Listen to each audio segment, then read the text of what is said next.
ನಾನು ಈಗಿನ ಜನ್ರೇಷನ್ನಲ್ಲಿ ಅದರಲ್ಲೂ ಕೂಡ ಈ ಕಾಲೇಜ್ಗೆ ಹೋಗುವಂತಹ ಒಂದು ಹುಡುಗ ಹುಡುಗಿಯರು ಏನು ಲವ್ ಮಾಡ್ತಿದ್ದಾರೆ. ಈ ಲವ್ ಮಾಡುವಾಗ ಅವ್ರಿಗೆ ಯಾವುದ್ರ ಜ್ಞಾನನೂ ಇರೋದಿಲ್ಲ. ಅಂದರೆ ನಾವು ಪ್ರೀತಿ ಮಾಡೋಕ್ಕೆ ಇಬ್ಬರು ವ್ಯಕ್ತಿಗಳು ಸಾಕು. ಅದೇ ಮದುವೆ ಅಂತ ವಿಷಯಕ್ಕೆ ಬಂದಾಗ ಎರಡು ಕುಟುಂಬಗಳು ಬೇಕಾಗತ್ತೆ, ಸಂಬಂಧಗಳು ಬೇಕಾಗತ್ತೆ. ಅದನ್ನು ಯೋಚನೆ ಮಾಡೋದಿಲ್ಲ. ಆಯಿತು, ಪ್ರೀತಿ ಮಾಡಿಬಿಡ್ತೀರಿ. ಯಾವುದೋ ಒಂದು ಮೂಮೆಂಟಲ್ಲಿ ನೀವು ಪ್ರೀತಿ ಮಾಡ್ತೀರಿ.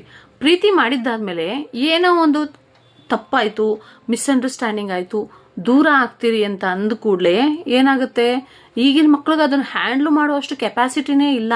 ಒಂದು ಸುಸೈಡ್ ಅಟೆಂಪ್ಟ್ ಮಾಡ್ತಾರೆ, ಇಲ್ಲ ನಾನಿಲ್ಲದೆ ಅವಳು ಚೆನ್ನಾಗಿರ್ಕೂಡ್ದು ಅಂತ ಹೇಳಿ ಹುಡುಗ ತಪ್ಪು ನಿರ್ಧಾರ ಮಾಡೋದು, ಅಥವಾ ಹುಡುಗಿ ತಪ್ಪು ನಿರ್ಧಾರ ಮಾಡೋದು, ಅವ್ರಿಗೇನಾದ್ರೂ ತೊಂದರೆ ಮಾಡಬೇಕು ಅಂತ ಬಯಸೋದು, ಇಲ್ಲ ಅವ್ರ ಜೀವನನ ಹಾಳು ಮಾಡಬೇಕು, ಇಲ್ಲ ಅವ್ರ ಪ್ರಾಣನೇ ತೆಗಿರಬೇಕು, ನನಗೆ ಸಿಗದೆ ಇರೋಳು ಇನ್ಯಾರಿಗೂ ಸಿಗಬಾರ್ದು ಅಂತ ಹೇಳಿ ಹುಡುಗನೋ ಅಥವಾ ಹುಡುಗಿನೋ ಒಂದು ಫ್ರಸ್ಟ್ರೇಷನ್ಗೆ ಬಿದ್ದು ಅವ್ರ ಪ್ರಾಣ ತೆಗೆಯುವಂಥ ಕೆಲಸಗಳನ್ನ ಮಾಡ್ತಾರೆ.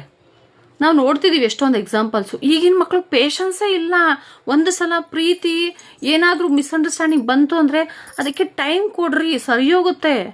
ಅದು ಬಿಟ್ಟು ನೀವೇನು ಮಾಡ್ತೀರಿ, ತಪ್ಪು ನಿರ್ಧಾರಗಳು ಆ ಕ್ಷಣಕ್ಕೆ ನಿಮಗೆಲ್ಲ ಸರಿ ಹೋಗ್ಬಿಡ್ಬೇಕು. ಅದು ಸಾಧ್ಯ ಇಲ್ಲ.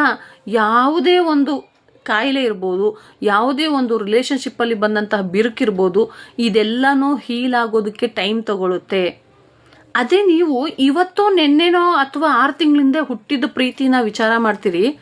ನೀವು ಎಷ್ಟೇ ಸೋತು ಸುಣ್ಣ ಆಗಿ ಬಂದರೂ ಲೈಫಲ್ಲಿ ನಿಮ್ಮನ್ನ ಪೇರೆಂಟ್ಸು ಅಕ್ಸೆಪ್ಟ್ ಮಾಡ್ತಾರೆ.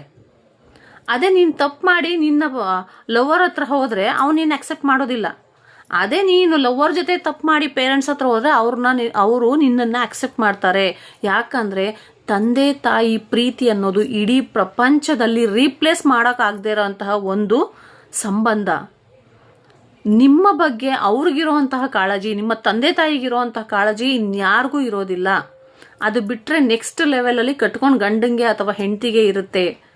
ಅಷ್ಟು ಬಿಟ್ಟರೆ ಇಡೀ ಪ್ರಪಂಚದಲ್ಲಿ ನಿಸ್ವಾರ್ಥವಾದ ಪ್ರೀತಿ ಅನ್ನೋದು ತಂದೆ ತಾಯಿ. ಫಸ್ಟು ನೀವು ಆ ಥರ ದುಡ್ಕೋಕೆ ಮುಂಚೆ ದಯವಿಟ್ಟು ನಿಮ್ಮ ತಂದೆ ತಾಯಿ ಬಗ್ಗೆ ಯೋಚನೆ ಮಾಡಿ.